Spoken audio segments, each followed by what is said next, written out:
Chapter 4 of The Way of Peace. The realization of selfless love. It is said that Michelangelo saw in every rough block of stone a thing of beauty, awaiting the master hand to bring it into reality. Even so, within each, there reposes the divine image awaiting the master hand of faith and the chisel of patience to bring it into manifestation. And that divine image is revealed and realized as stainless, selfless love. Hidden deep in every human heart, though frequently covered up with a mass of hard and almost impenetrable accretions, is the spirit of divine love, whose holy and spotless essence is undying and eternal. It is the truth in man, it is that which belongs to the Supreme, that which is real and immortal. All else changes and passes away. This alone is permanent and imperishable, and to realize this love by ceaseless diligence in the practice of the highest righteousness, to live in it and to become fully conscious in it, is to enter into immortality here and now, is to become one with truth, one with God, one with the central heart of all things, and to know our own divine and eternal nature. To reach this love, to understand and experience it, one must work with great persistency and diligence upon his heart and mind, must ever renew his patience and keep strong his faith, for there will be much to remove, much to accomplish, before the divine image is revealed in all its glorious beauty. He who strives to reach and to accomplish the divine will be tried to the very uttermost, and this is absolutely necessary. For how else could one acquire that sublime patience, without which there is no real wisdom, no divinity? Ever and anon, as he proceeds, all his work will seem to be futile, and his efforts appear to be thrown away. Now and then a hasty touch will mar his image, and perhaps when he imagines his work is almost completed, he will find what he imagined to be the beautiful form of divine love utterly destroyed, and he must begin again, with his past bitter experience to guide and help him. But he who has resolutely set himself to reach the highest recognizes no such thing as defeat. All failures are apparent, not real. Every slip, every fall, every return to selfishness is a lesson learned, an experience gained, from which a golden grain of wisdom is extracted, helping the striver toward the accomplishment of his lofty object. To recognize that of our vices we can frame a ladder, if we will but tread beneath our feet each deed of shame, is to enter the way that leads unmistakably toward the divine, and the failings of one who thus recognizes are so many dead selves, upon which he rises, as upon stepping stones, to higher things. Once come to regard your failings, your sorrows and sufferings, as so many voices telling you plainly where you are weak and faulty, where you fall below the true and the divine, you will then begin to ceaselessly watch yourself, and every slip, every pang of pain, will show you where you are to set to work, and what you have to remove out of your heart in order to bring it nearer to the likeness of the divine, nearer to the perfect love. And as you proceed day by day, detaching yourself more and more from the inward selfishness, the love that is selfless will gradually become revealed to you. And when you are growing patient and calm, when your petulances, tempers, and irritabilities are passing away from you, the more powerful lusts and prejudices seek to dominate and enslave you, then you will know that the divine is awakening within you, that you are drawing near to the eternal heart, that you are not far from that selfless love, the possession of which is peace and immortality. Divine love is distinguished from human love in this supremely important particular: it is free from partiality. Human love clings to a particular object to the exclusion of all else, and when that object is removed, great and deep is the resultant suffering to the one who loves. Divine love embraces the whole universe, and without clinging to any part, yet contains within itself the whole, and he who comes to it by gradually purifying and broadening his human loves, until all the selfish and impure elements are burnt out of them, ceases from suffering. It is because human loves are narrow and confined, and mingled with selfishness, that they cause suffering. No suffering can result from that love, which is so absolutely pure that it seeks nothing for itself. Nevertheless, human loves are absolutely necessary as steps toward the divine, and no soul is prepared to partake of divine love until it has become capable of the deepest and most intense human love. It is only by passing through human loves and human sufferings that divine love is reached and realized. All human loves are perishable, like the forms to which they cling, but there is a love that is imperishable, and that does not cling to appearances. All human loves are counterbalanced by human hates, but there is a love that admits of no opposite or reaction, divine and free from all taint of self, that sheds its fragrance on all alike. Human loves are reflections of the divine love, and draw the soul nearer to the reality, the love that knows neither sorrow nor change. It is well that the mother, clinging with passionate tenderness to the little helpless form of flesh that lies on her bosom, should be overwhelmed with the dark waters of sorrow when she sees it laid on the cold earth. It is well that her tears should flow and her heart ache, for only thus can she be reminded of the evanescent nature of the joys and objects of sense, and be drawn nearer to the eternal and imperishable reality.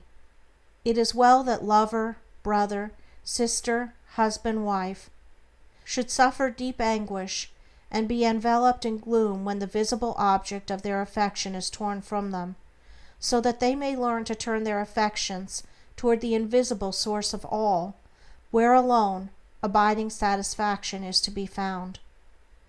It is well that the proud, the ambitious, the self-seeking, should suffer defeat, humiliation, and misfortune, that they should pass through the scorching fires of affliction, for only thus can the wayward soul be brought to reflect upon the enigma of life, only thus can the heart be softened and purified, and prepared to receive the truth.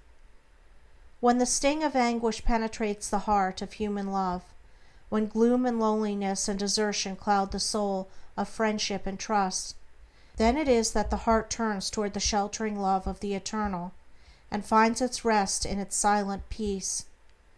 And whosoever comes to this love is not turned away comfortless, is not pierced with anguish, nor surrounded with gloom, and is never deserted in the dark hour of trial.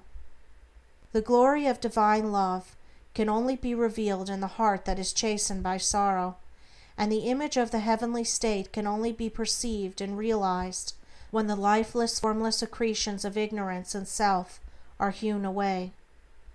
Only that love that seeks no personal gratification or reward, that does not make distinctions, and that leaves behind no heartaches, can be called divine. Men clinging to self and to the comfortless shadows of evil are in the habit of thinking of divine love as something belonging to a God who is out of reach, as something outside themselves, and that must forever remain outside. Truly, the love of God is ever beyond the reach of self, but when the heart and mind are emptied of self, then the selfless love, the supreme love, the love that is of God or good, becomes an inward and abiding reality. And this inward realization of holy love is none other than the love of Christ, that is so much talked about and so little comprehended. The love that not only saves the soul from sin, but lifts it also above the power of temptation. But how may one attain to this sublime realization? The answer which truth has always given, and will ever give to this question is, empty thyself, and I will fill thee. Divine love cannot be known until self is dead, for self is the denial of love, and how can that which is known be also denied? Not until the stone of self is rolled away from the sepulchre of the soul and buried, cast off the bands of ignorance, and come forth in all the majesty of his resurrection. You believe that the Christ of Nazareth was put to death and rose again. I do not say you err in that belief. But if you refuse to believe that the gentle spirit of love is crucified daily upon the dark cross of your selfish desires, then I say you err in this unbelief, and you have not yet perceived, even afar off, the love of Christ. You say that you have tasted of salvation in the love of Christ.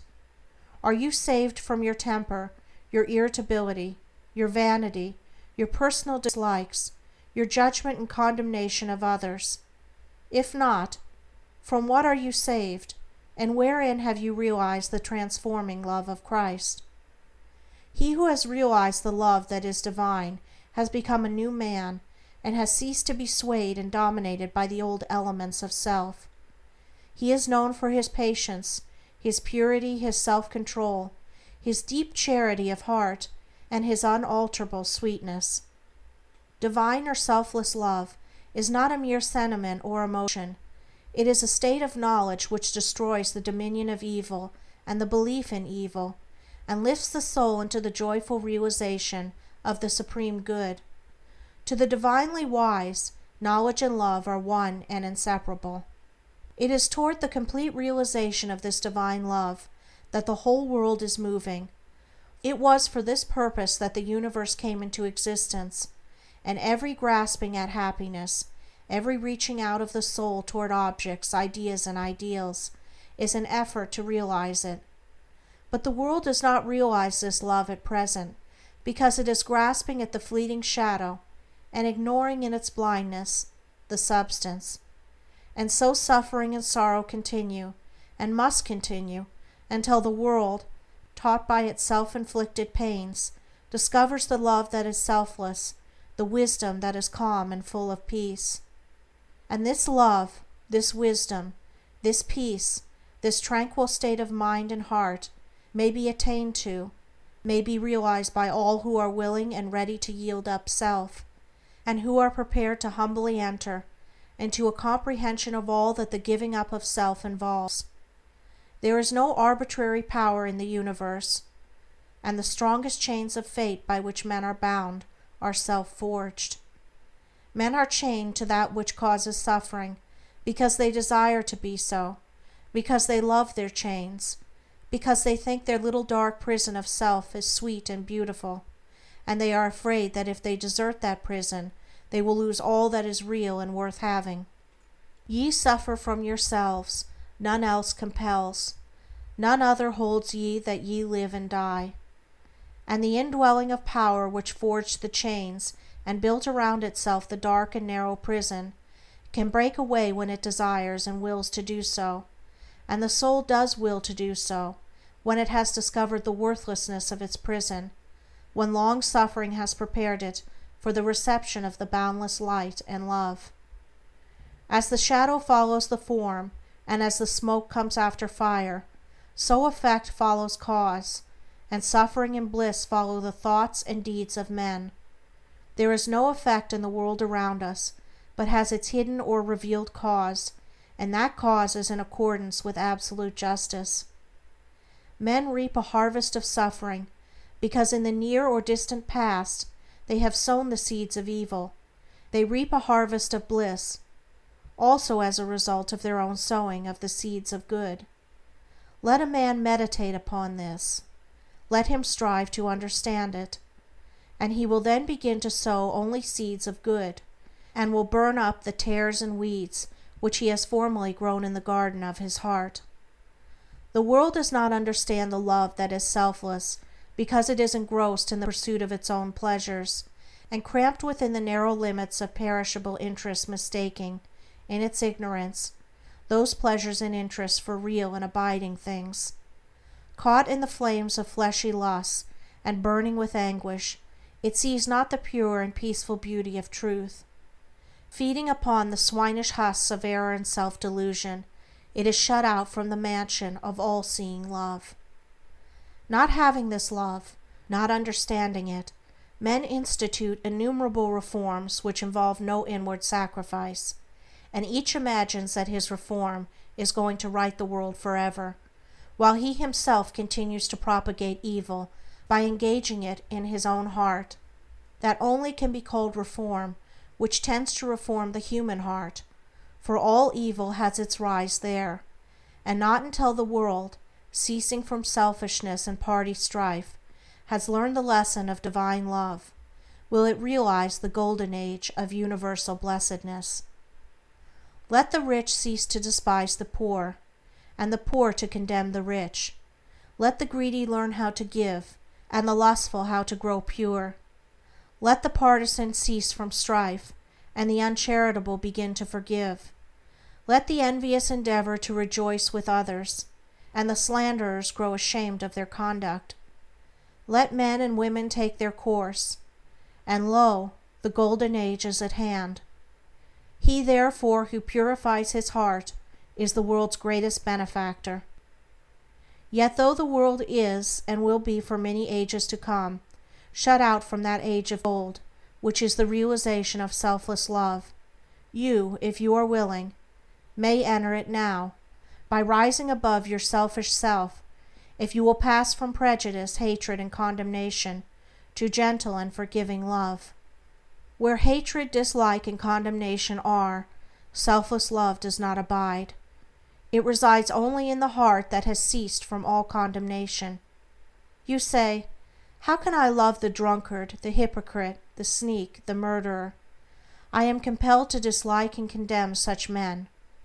It is true you cannot love such men emotionally, but when you say that you must perforce dislike and condemn them, you show that you are not acquainted with the great overruling love, for it is possible to attain to such a state of interior enlightenment as will enable you to perceive the train of causes by which these men have become as they are, to enter into their intense sufferings, and to know the certainty of their ultimate purification.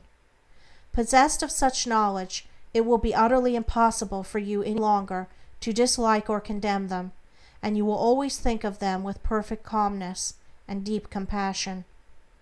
If you love people and speak of them with praise until they in some way thwart you, or do something of which you disapprove, and then you dislike them and speak of them with dispraise, you are not governed by the love which is of God.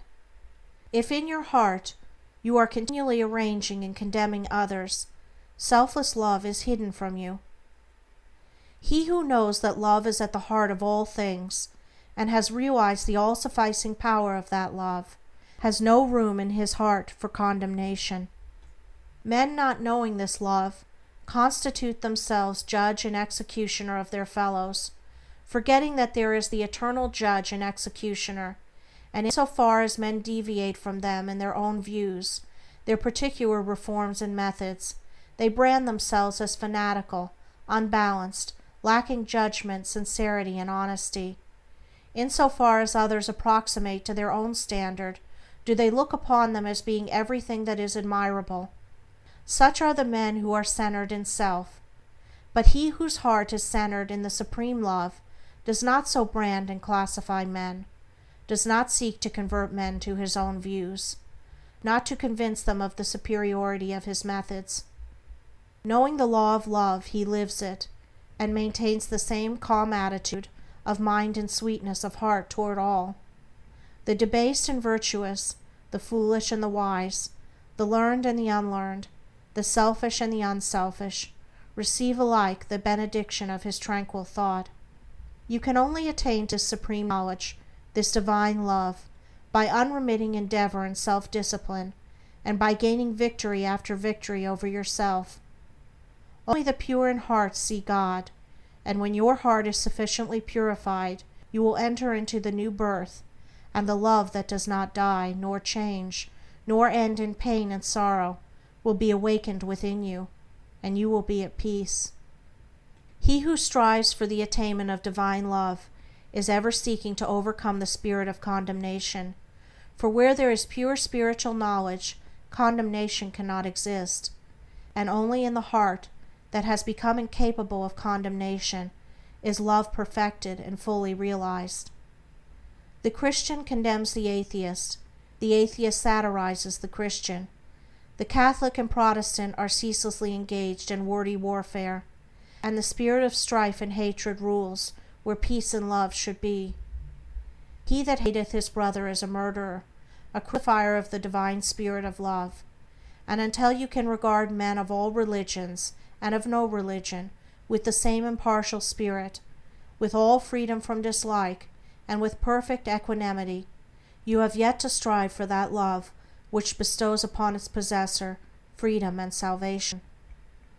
The realization of divine knowledge, selfless love, utterly destroys the spirit of condemnation, disperses all evil, and lifts the consciousness to that height of pure vision where love, goodness, justice are seen to be universal, supreme, all-conquering, indestructible. Train your mind in strong, impartial, and gentle thought.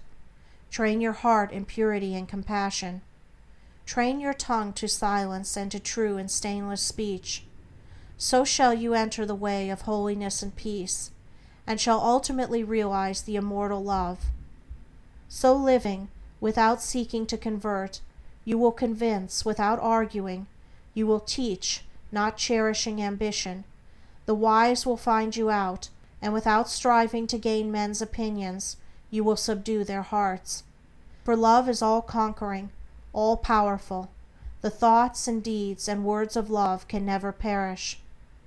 To know that love is universal, supreme, all-sufficing, to be freed from the trammels of evil, to be quit of the inward unrest, to know that all men are striving to realize the truth, each in his own way, to be satisfied, sorrowless, serene. This is peace. This is gladness. This is immortality. This is divinity. This is the realization of selfless love. I stood upon the shore and saw the rocks resist the onslaught of the mighty sea.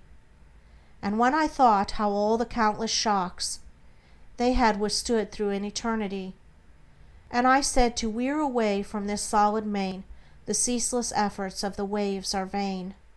But when I thought how they the rocks had rent, and saw the sand and shingles at my feet, poor passive remnants of resistance spent, tumbled and tossed where they the waters meet, then saw I ancient landmarks neath the waves, and knew the waters held the stones their slaves.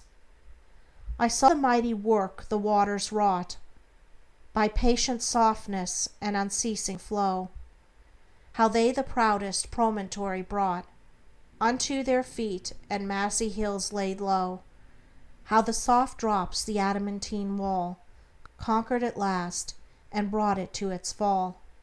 And then I knew that hard resisting sin should yield at last to love's soft ceaseless roll, coming and going, ever flowing in upon the proud rocks of the human soul, that all resistance should be spent and past, and every heart yield unto it at last. End of chapter 4.